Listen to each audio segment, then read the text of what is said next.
नाम है आपका? नवीन राज। नवीन राज। कहाँ घर है? पोतगाह। पोतगाह। म्यूजिक बाय विकेश भोजपुरिया।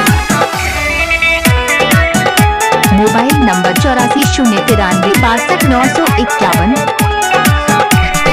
क्रिएटर्स में आइल हमें देख देख के कैलस समाइल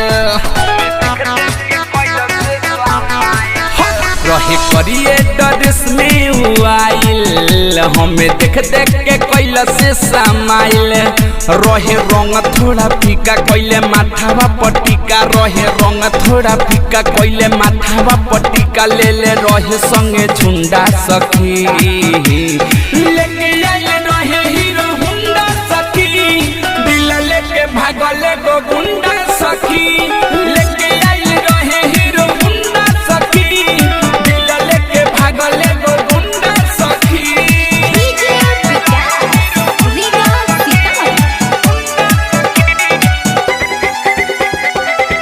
क्या नाम है आपका? नवीन राज। नवीन राज। कहाँ घर है? पोतगाह। पोतगाह।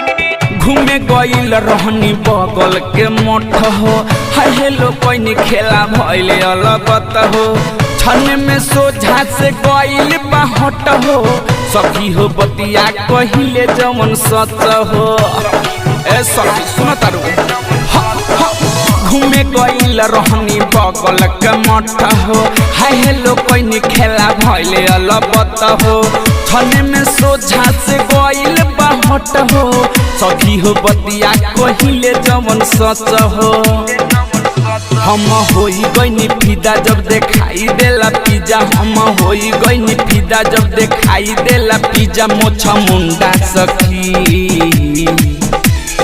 लेके आइले रहे हीरो हुंडा सखी दिल लेके भागले गो गुंडा सखी लेके आइले रहे हीरो हुंडा सखी दिल लेके भागले गो गुंडा सखी।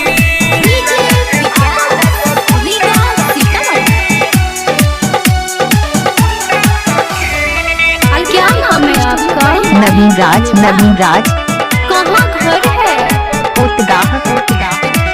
पता कोई नाम हवे अलबेला देखेला सखी हो मन तरसेला मिठू मिसाइल सब देखले बखेला सुबह बिनवा उखाड़ेला झमेला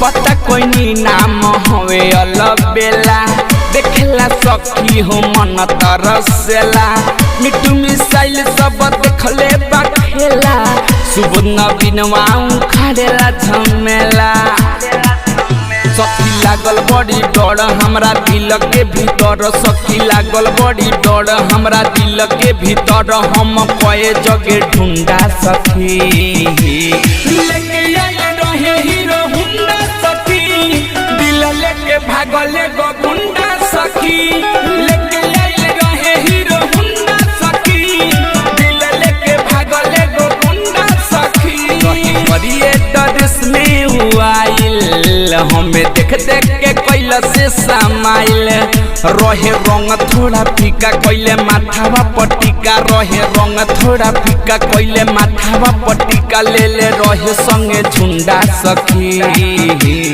लेके आइले रहे हीरो हुंडा सखी दिल लेके भागले गो गुंडा सखी लेके आइले रहे हीरो हुंडा सखी दिल लेके भागले गो गुंडा सखी। अलबेला रिकॉर्डिंग स्टूडियो गढ़ी माई नेपाल।